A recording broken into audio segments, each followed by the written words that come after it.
my flow in music, my emotion behind my music, that's real. My words, that's real. How I carry myself, that's real. When the lights are low, don't nobody else knows what we do. You gon' take it slow. What's up, everybody? This is Lexcelle, and I'm with Tidewater Waves today. What up, Which appreciate you pulling up. Hey. Yeah, so, we'll get right into it. Start out for the people that don't know. Who are you? Where you from? Well, my name is Lexcelle, and I'm from Hampton, Virginia, but I was raised in Yorktown. Okay, word. So, raised in Yorktown, which one came first? Hampton. Okay, Hampton. And then I moved to Yorktown when I was about 7. Okay. Yeah. Word. So, you also went to Hampton as well. Mm-hmm.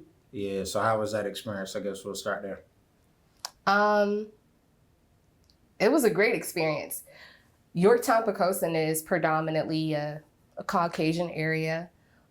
So having that switch from Caucasian area, country area to HBCU, honestly, I liked it. I liked it. It was a big switch for me because pretty much my entire life, I'm used to being the only Black girl in my class. And that hasn't always been the easiest. But going to HBCU was definitely worth it. The education was great. The professors cared about me. I didn't get to party too much because I was really involved in my major. I was president of my major. I was a news anchor. I did the radio, newspaper, pretty much anything media related. I was on campus doing it. Then I interned out with Fox 5 DC through my HBCU, Scripps Howard. Hampton University, but Scripps Howard is a program for journalism and communications. And yeah, that's a little bit of how my 4 years went. Gotcha, okay. And end up transitioning into music, or, what you doing media, was that something that you were always kind of doing? Music? Yeah, music.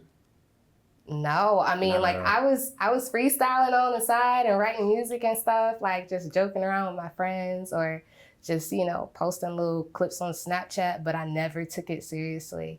It wasn't until I posted a clip on my Facebook, that's when I took it seriously because of the feedback that I got. Dope. And that was like one of those, situations where it was like, all right, I probably need to lock in, or were you still kind of easing into it?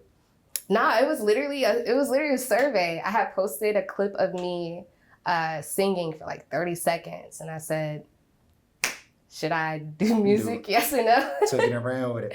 And it was like 90% yes, and then the rest no. Right. And I ran with it.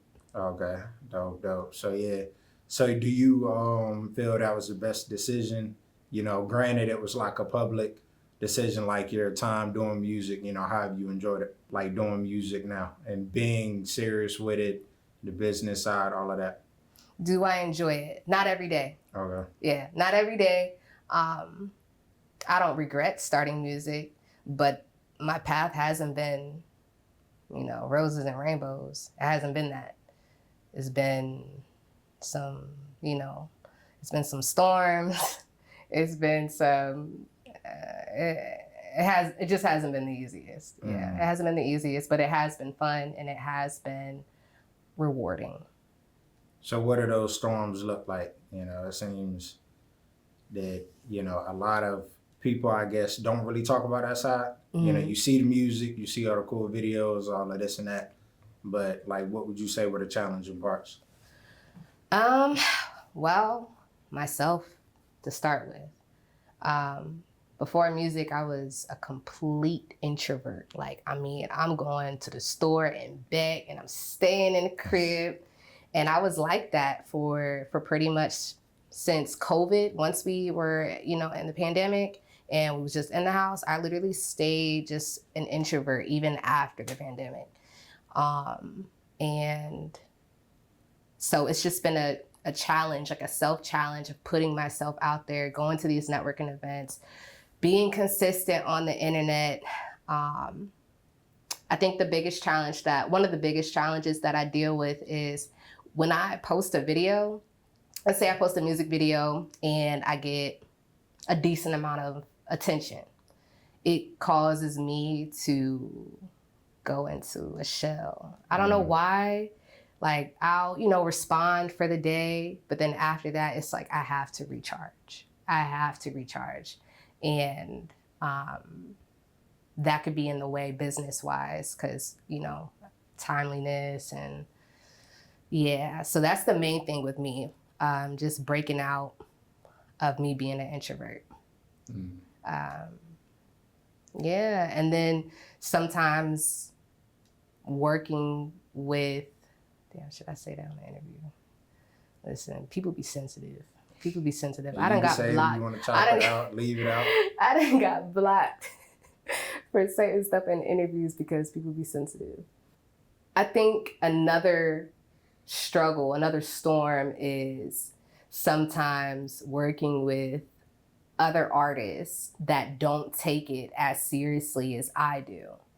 So for instance, let's say I'm gonna do a group project and this person isn't promoting, this person isn't, maybe showing up on time, this person's not communicating. Stuff like that is a storm for me because I take my work seriously.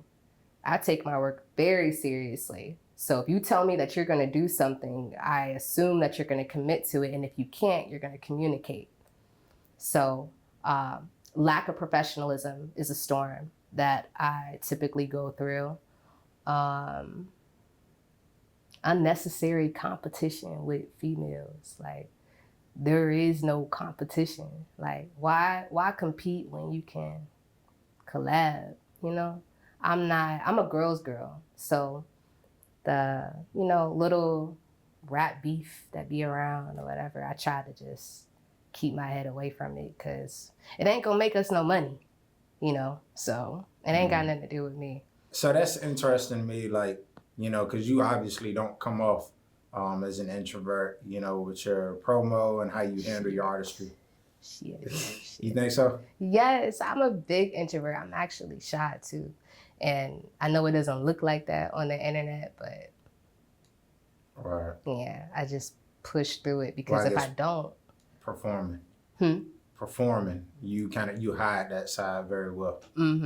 Yeah, because if I continue to be like that, I'ma just be broke, and I'm not about to be broke. So yeah, especially I'ma get up. In your lane and what you're doing. Exactly, I gotta get up, and I gotta make some motion. Cause if I ain't got no motion, I ain't got no money. Yeah, you gotta keep your motion for sure. Right. Yeah. So, and I would say like also going back to the people thing, it pretty much seemed like, like you say, you take it serious, you call people out. Is that something that you've had to kind of feel like you got to pull back on to make things work, or you just, I'm gonna do my own thing? Oh, I don't call it out. Like if I'm working with somebody that's unprofessional. Now, if it's I won't say I don't call it out. If it's a feature, I'm probably not gonna call it out. I'm gonna just take note and do what I need to do. Now, if it's, I wouldn't even say that. It depends on what the situation is, because I'm not no bitch. It depends on the situation, but I try to just remove myself from things versus me speaking on it because, ain't no point in making a fire bigger. I'd rather just, hey, I'm not gonna work with you no more. I'll leave it at that. Gotcha. Okay. So yeah, let's get into your music. Okay. Like I said, really want to give you your flowers in terms of like, how you do your art, your delivery. You're very skilled at what you do. Thank you. So, with you being like that introvert and then deciding to take it serious, how much of that is like natural versus, all right, I really got to study and practice this? How much is natural? My flow in music, my emotion behind my music, that's real. My words, that's real. How I carry myself, that's real. Yeah. But then again, it's like, I carry myself like I'm not an introvert. and I am. So I don't know. Yeah, I don't know. Right. Gotta do your gig. Yeah. So yeah, you got something new on the way. You Mm-hmm. wanna speak on that, you know, and then we can get into the older stuff because I do wanna tackle that, but I want you to promote your new stuff as well. Okay. Well, I'm gonna just promote the last single that I did. So I have a single coming out.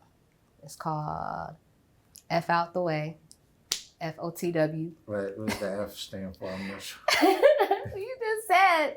Nah, you like I said. Nah, Okay. Well, yeah. fuck out the way. Okay. So yeah. So Pop your shit. FOTW, and I just did it with Treek, Big Daddy Treek, and the feature was great. She was bomb. Like she killed it. She really did. Her verse was dope. Us recording it together was fire. It was a great feature. I really like Treek as an artist. Yeah. Right. Okay. So with those situations, like, you know, you feel like you kind of found your tribe of features and people that you could work with moving forward? I wouldn't say I found a tribe, no. There are a few that I do like more than others, but I wouldn't say a tribe because I'm always open to working as long as it makes sense. Mm-hmm. Yeah. Gotcha. So yeah, what's the vibe of that song? Like, you know, we got summer coming up. You do a lot of very upbeat, hype, you know, music, you know, hardcore delivery. So what's that like? The vibe of the song? Beating bitches up, really. Pretty much in the Beating title. bitches up, yes, like don't be sneak dissing. You got something to say it loud and clear. Don't have no subliminals. I don't want to see it in the Instagram notes. I don't want to see any of that because some of the females that I be noticing that be having problems with me, they have my phone number and my phone number has not changed. So yeah. You know, truly fuck out the way. You know, yeah, you really get with it to get out lost. the way. Exactly. Right. And turn up and just have fun. Like the beat is hard. My friend CJ, last name I think it's Carl or something like that. But yeah, he is the producer of the song. And when he sent that to me, am I taking over one of your questions because I'm about to talk about? No. Yeah. Okay. Conversation. So he sent me the song, and I was asleep at the time. I woke up at like 3, 4 in the morning, and I'm like, let me check my phone real quick. I was checking on my son. And when I clicked on the message and I listened to the beat, I'm like, oh, nah. We about to write this song right now. Mind you, it's 4 in the morning. It's 4 in the morning. I'm like, I'm about to roll me up a little bit. And I wrote the song right then and there at 4 o'clock in the morning. I'm like, who would sound dope on this? Treek. Treek is dope. And she killed her verse. Dope. So you just got up, got to it. Exactly. Yeah. The moment I heard the beat, I'm like, oh yeah, that's mine. Right, okay. Yeah, we were just talking about like beat selection and all that. So, you know, do you do a lot of kind of searching for the right beat, or does it kind of happen mostly organically for you? Like when you hear something, somebody will send it to you and you just go with it. I'm gonna be real with you. I just find what sounds good. Sometimes, you know, well, people do send me beats often, but I'm super picky about my beats. Like if I'm bored in the first 10 seconds, next. Like I can hear a beat and immediately be like, all right, nah, that ain't for me. I can like a beat, but it's possibly not for me. You know? Gotcha. So yeah, who are your inspirations? Like you seem like you have a sound, you know, and kind of a category of where you stay in. So like, I mean, who or what, you know, like what kind of inspires you in your creative process? I don't know if it inspires my sound though, cause I'm myself, but I like old gangster music. Like I'm talking like old ATL, trap music, you know, East Atlanta, all of that. But I like Crime Mob, Gucci, OJ the Juice Man, Webby, a lot of throwback stuff. Okay. Now, in this generation, I got Sexy Red, Glow, Mellow Rags, Young Miami, Pluto, the Real Rocky Bad. I really fuck with the Real Rocky Bad. She's probably the first female rapper that I actually paid attention to, and I really like her style and how she carries herself.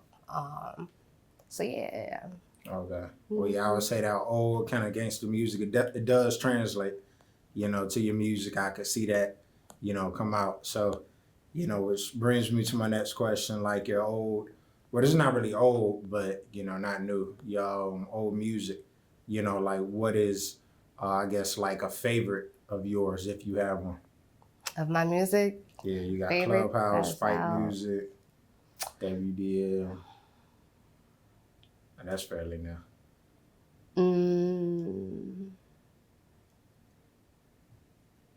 Which one is my favorite? Dang. To be honest, anytime I get a new song, it becomes my favorite. But if I have to pick, I would say Times Like This, my very first single, because of how personal it is and the headspace that I was in at the time was on some single mom, dark day type feelings. So, yeah.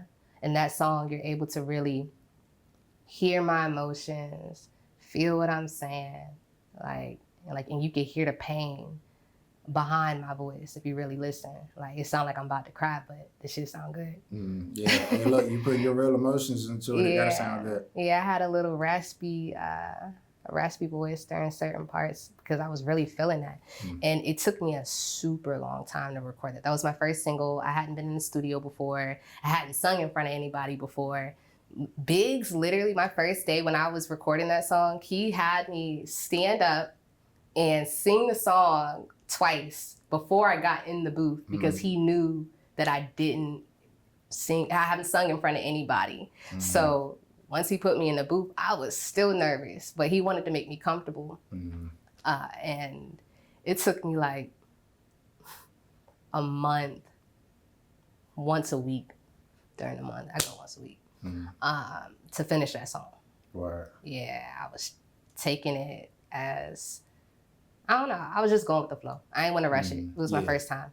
Right. Yeah, so, with that, shout out to Biggs. Yeah, shout out to Biggs. Yeah, I want to before we talk about that relationship, I do want to talk about like how do you balance motherhood with, your artistry, just really life in general, and still putting your stuff out there, but also taking care of home? To be honest, I'm able to move the way that I move because my support system. My mom is very, very supportive of the path that I'm going on. So pretty much anytime, hey mom, I got a meeting. Hey, I need to do this. Bring my grandbaby and I might not get him back. So my support system, my family definitely is the reason why and how I'm able to move the way I move. And of course his dad too. His dad is in the picture, But yeah, balancing it's still, even though I have that support, I still be feeling like I need an assistant. I don't have no manager. I be feeling like I need extra hands because everything gets all jumbled. And like I said earlier in the interview, timeliness. So I'm just taking it day by day. And as far as how I'm balancing it, I don't even know if I am. You just do. I just do. And I pace myself. I'm patient with myself. If I didn't get everything done today, okay, I'm gonna just do it tomorrow. Yeah. I try not to beat myself up. Gotcha. Yeah. So, great segue into like mental health. So, you got to balance all of that. So how do you take that time to really address, like you said, some of the things you've been through and then still, walk around with your chin up and just taking, your time to decompress? Ask me again. How do you take your time to decompress? How do I take my time to decompress? And not letting all that weigh you down. Prayer. Prayer first. I am a child of God and I'm here to serve him. I love God. I absolutely love God. So in my downtime, like let's say I receive good news and I'm just chilling in the car, I'm gonna pray right there so that way whatever blessing it is, I have the discipline to keep it. So prayer. And I don't know if it go in the same category, but I'm gonna roll me a blunt. I'm definitely gonna roll me a blunt. That's meditation right there. Yeah, I'm gonna roll me a blunt and I'ma sit back and find me a good tune, make me something to eat, you know, go shopping, chill with my friends. Or introvert life. Yeah. As long as I got me a blunt and some wings, I'm good. Gift. Yep. Yes. Yeah. So back to Biggs. You did, do that artist development, workshop with him. So, how important is that? Was that, and also that mentorship with Biggs, and how he handles, the professionalism, the music, all that. How was it? I think it was, not even I think, why am I saying I think? It was a journey. It was definitely a journey. Biggs was great. He pushed me on days, weeks where I wanted to just be in my shell. He like, nah, Lex, you gotta be consistent. And he's taught me pretty much as far as like business-wise, music business-wise, he's taught me everything that I pretty much know. I did go to school for journalism, so I kind of already had something going on, but it's not the same. It's definitely not the same because I was going to school to be a news reporter. And yeah, anyways. Now you're here. Now I'm here. So, he just did a good job with me. He did a great job with me. He made sure that I understood the basic foundation of what I'm supposed to do as an artist. Even now that I'm not in his artist development program, he still checks in and makes sure that I'm good. And I highly, highly recommend every single artist to do artist development. Every single artist is so important. If I wouldn't have gone through artist development, I don't think I would have been on the fast track that I am now. He's taught me so much. And the program was only supposed to be 6 months and he kept trying to make me graduate. I ain't want to leave. He finally was like, all right. You gotta go. It's been 1.5 years. He didn't really like. So you had 3 courses in one pretty much. Yes. But he ended up so what happened was he ended up making a software for his artist development program. And that also kind of extended it a little bit, which I didn't mind because it gave me something to do. And it cleared my head too. Like going to the studio clears my head. The people that's in Elevated, great people, never no bad vibes. Everybody is there to be a resource to one another. And that's why I love Elevated and how family oriented it is. If you haven't been, you should come. We have Past the Aux events, event spaces. There's a production room that you can rent.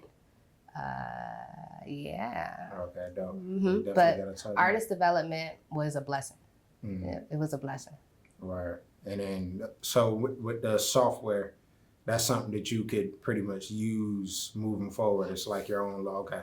Yeah, I'm not sure. I think I could still log in and see like my old lesson plans and things, but he offers other things outside of artist development. Like he has like stuff of how to, help your finances. Like he does everything. He's a realtor. There's a lot of different things that you can do in his software. Like he even has a platform where I can communicate with other students. It kind of looks like Facebook a little bit.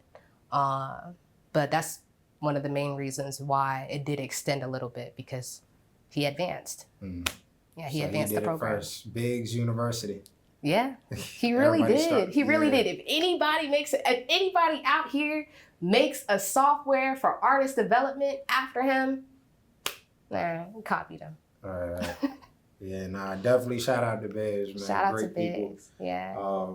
Like you say, he's got his hands in a lot. So. And he's for the community. He's for the younger generation. He even hosts a class on Saturdays for little audio engineers, and kids can come in and learn how to engineer, learn how to record, write, get a little snack, and be in a safe, healthy, fun environment.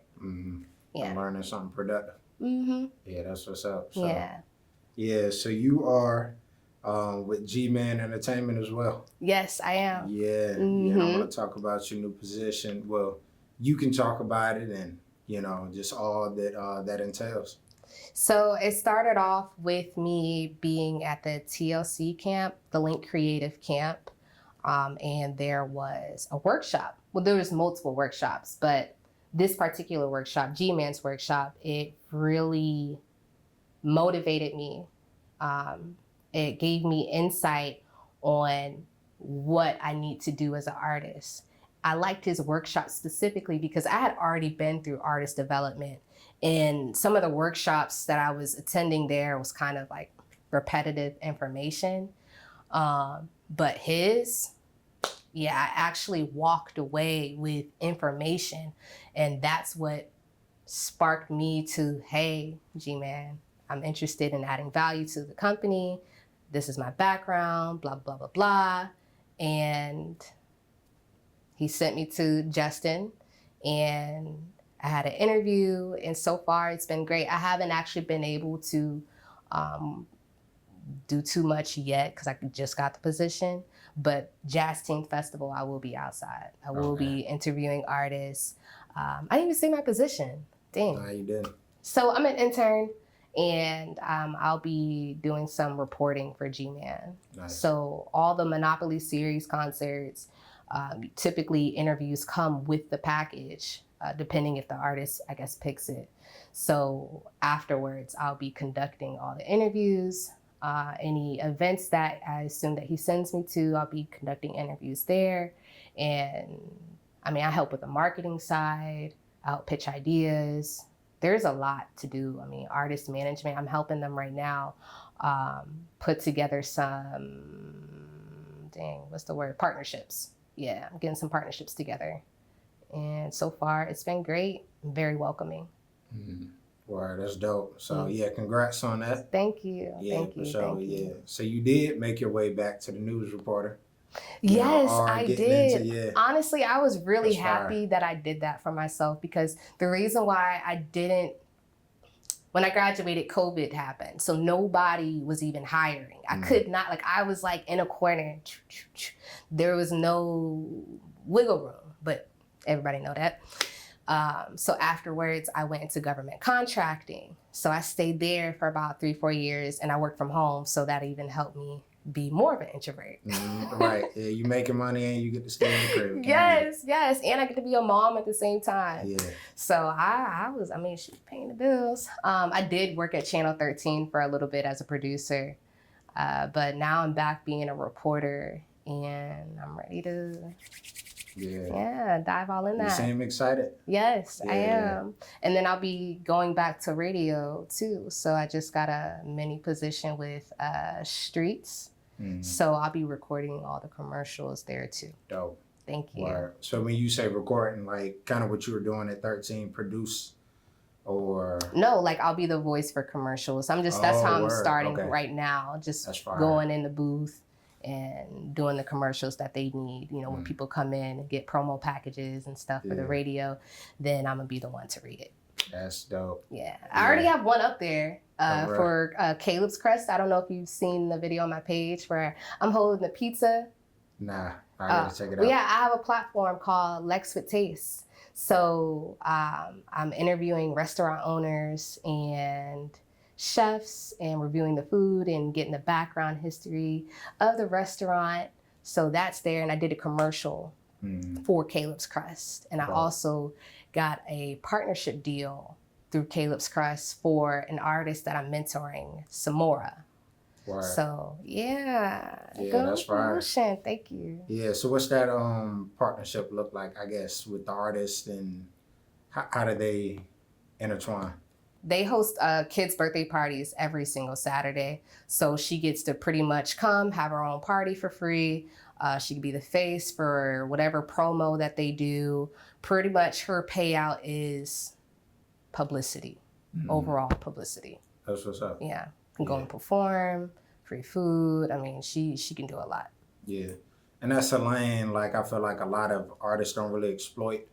You got everyone that wants to promote their music, you know, Instagram and videos, but, you know, I think that makes it more of a scene and allowing people to get into that, you know, lane of, you know, actual businesses and different audience as well. So, Yeah, that's dope there. Yeah, and I received my first Instagram partnership, and it's with a company called Black Girl Vitamins.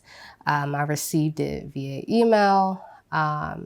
There's some websites, I want to give away all my gems, but there's certain websites aimed specifically to get partnerships, and artists don't realize that. You can go in, make a free account, click around a little bit. It's kind of like LinkedIn, really, but there's plenty of websites you can make accounts. Like I made like 10 different accounts and they're all the same. It's all copy and paste, bio, picture, whatever. And just clicked around some, and within 30 days, I got my first partnership. So they're gonna be sending me some supplements and just a mini PR package, and I'm gonna do a commercial for it. Okay, word. So you really getting into that media bag.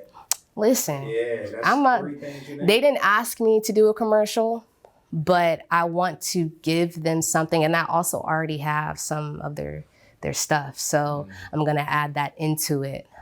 But they're not expecting a commercial, but I'm gonna provide that because I want them to be able to market it. So Right. Yeah, no, that's dope. wear the Lexcelle logo with it. Have everything lined up. Yeah. Yeah. Word, okay. So is that something like branding wise with the music business, you know, because it is business, that you had kind of learn over time? Because it seems like that's really picking up for you in terms of how to navigate, you know, where your presence, you know, is to still market what you're doing. Did you have to like learn that?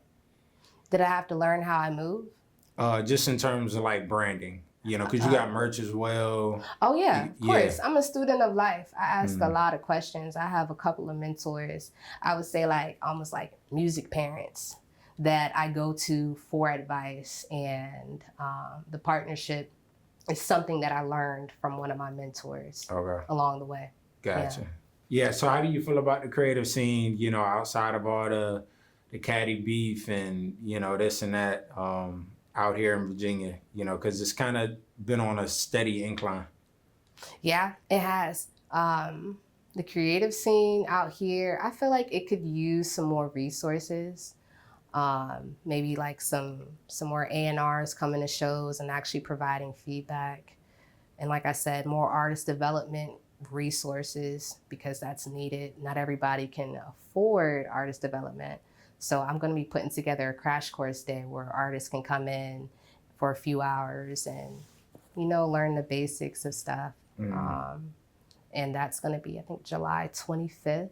Yeah, July 25th at 6 o'clock. Okay.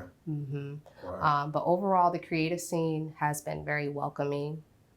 Everybody seems like they're willing to work together for the most part.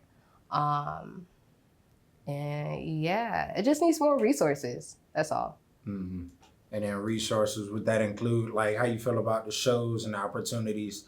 Because there's a lot of like different. Listen. See the face. Guys, people are out here getting scammed. How do I feel about the shows? You don't want my opinion on how I feel about the shows right now because listen. I don't know if you saw the most recent show situation where there was supposed to be like only 15 artists performing and there was 50. Damn. So how I feel about shows? No, matter of fact, we finna talk about that. We about to talk about that because I was boiling, I said, I know they were cutting sets. How you go from 15 to 50?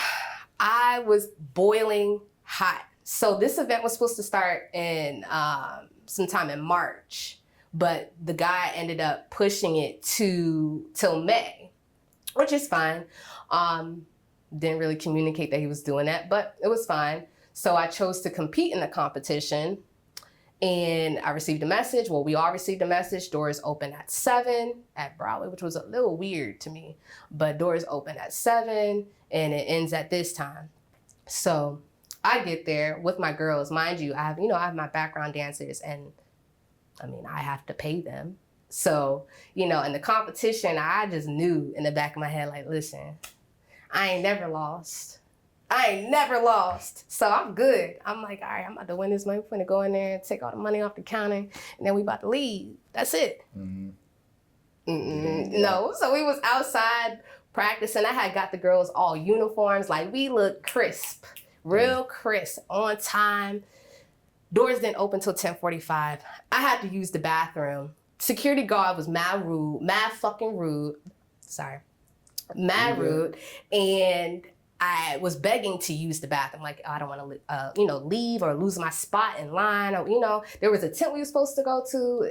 That never happened. But the security guard he literally offered me some tissue. He offered me some tissue for me to go do what I need to do. Like, I was just going to take a piss in the parking lot. Like, I'm a dude. Like, I don't have a dick. Like, I'm not finna just go pee in the parking lot. What the fuck are you talking about? Yeah, that's wild. So the whole... You were part of the event? Yes, I was performing, and he knew that. He didn't give a fuck about it. They didn't care about none of that. Like, the artists, they had to get in line with everybody else. Now, some artists, they slid through, talked to security real good, but I didn't get through the door till 10:45. Eventually, they let me use the bathroom. Security guard walked me to the bathroom. I was outside in line. I'm begging to use the bathroom. Like, I'm shaking, like, I gotta pee. He ends up walking me to the bathroom, and instead of me just, coming back out, no, he stands by the bathroom door. He stands by the bathroom door. That's wild. And waits for me to come out and then takes me back outside. Yes, that's how I was treated. Yes. So my girls had to pee too because they've been there with me.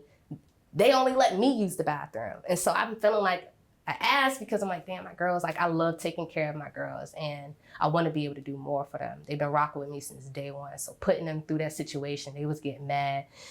Long story short, the lights turned on at almost 2:00 in the morning. And did we get to perform? Fuck no. We did not get to perform. We stood up. We didn't sit down the entire time from 7 a.m. till 7 p.m. till 2 a.m. We're standing on our feet waiting to perform. Never got to. I was so upset. And then nobody even won. Nobody won. So that shit was just a mess. That was a scam. Yes. So that's how I feel about the music scene right now. I'm being much more selective on trusting promoters and just working with the ones that I know that are respectable and truthful and not selfish. Like, the main one I really fuck with is Capri. She is probably, now I don't know too many promoters, so I'm not like trying to shadow anybody, but Capri, I've worked with her a couple of times and she's been a great resource. I mean, she did my flyers. She's, got me through some doors that I probably, so, I'm grateful for her. So anything with Capri, Amelie ENT, I'm rocking with. Shows is dope, and she actually pays the artist. Like, she doesn't just keep all the money for herself. Like, no, like, you get, as long as you can sell some tickets, you good. Yeah. So yeah, no, shout out Capri for sure. Shout out to Capri. Yeah. Yeah, that's wild, man. That's said like 3+ hours just to get in the door. I mean, so was that like your first experience, with that? Yeah. That permanently made me like not want to do. Just shift the perspective. That made me not want to do any more local shows, to be honest, unless I know the promoter, unless there's documentation and I get some type of consultation about the show. I ain't doing it. If it ain't paid, I'm not just doing random stuff just to do it. Yeah. Now, I do, do the Audible Asylum. I don't know if you've heard of them. Audible Asylum. Are you familiar? You sound familiar. Audible Asylum. It's every 2 Sundays. It's like every other Sunday. Yeah. And it's in Newport News. It's an open mic, very family oriented. And so I'll still be attending stuff like that, Trippy Tuesdays. But just random shows and ain't no money at the end. I'm not getting no splits from my tickets. That don't make sense. Paid up front. Right. It gotta make sense. Every show that I do from now on gotta make sense. And I think that happened for a reason because I was just going everywhere with shows and not really thinking clearly. So I put my girls in that position. Had I, really thought about it, like, Lex, the 7 p.m., the doors opening at the club, does that even sound right? That don't even sound right. So yeah, it's different when you got other people involved, like you say too, because that's really, it's not on you, but it is when you're, involving other people. So Yeah, I took a Yeah. loss. I had to, you know, I mean, I still wanted them to have uniforms, but I didn't have to spend it right there. Mhm. So that irritated me. Still have to, you know, pay my dancers for their time. We didn't even get to perform. Yeah, I So don't see how that happens. I didn't get to perform. I lost money, all because I trusted a promoter that I don't even really know. Yeah. So how you feel about like traveling outside? You do any traveling? Oh, Or want that's to do other shows? Like, what are some spots or shows you kind of want to aspire to? as far as traveling, I haven't done too much of that yet. I've been a couple of places and performed, but that's the goal this year. The goal is to get around. The goal is to get out of probably just the East Coast, South in general. I do want to get to Atlanta. I got some music playing there already, so I do want to get to Atlanta and network and do some shows and just that's No, that's I the feel area I like- want to be in. Yeah, you would fit. Yeah, I You be would feeling fit like right sometimes in. I don't, Yeah. music wise, like sound wise, I be feeling like I don't really fit in. Well, I think that's a great thing out here because, you know, and it's not on you or any one person to Yeah. kind of trailblaze something, but it creates that lane. But yeah, like, you know, you got a lot of people that have an ear for more of that sound, like in Atlanta and different spots. So, you know, I think that'll just come with time, you know, because your music will obviously continue to circulate out here. So there ain't nothing wrong with branching out and, you know, expanding. Yeah. I've made some connects. I've made some very, very good connects. It's Mhm.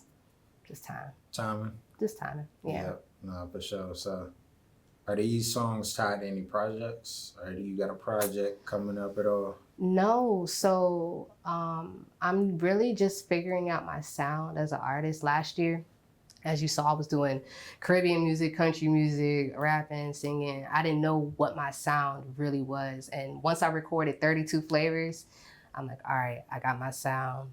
I kind of got my sound. This is the lane that I'm going to go in.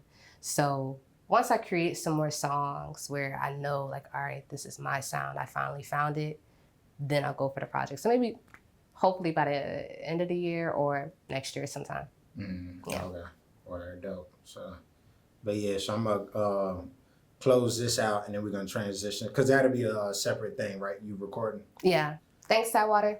Yeah, for sure. Yeah, I appreciate you for pulling up today. Well, it's a pleasure to come up here. Yeah, I definitely. really like your platform and what you're doing. Yeah, I appreciate you, and I appreciate you for allowing me to have the space and the platform. Because without y'all, the artists and people doing things, there would be no Top of the Wave. So We going up. yeah, for sure. So this episode 1, we got to get you in here again when it permits. Absolutely. Yeah, and we out. If you stroke, I see that it grows. When the lights are low, don't nobody else knows what we do.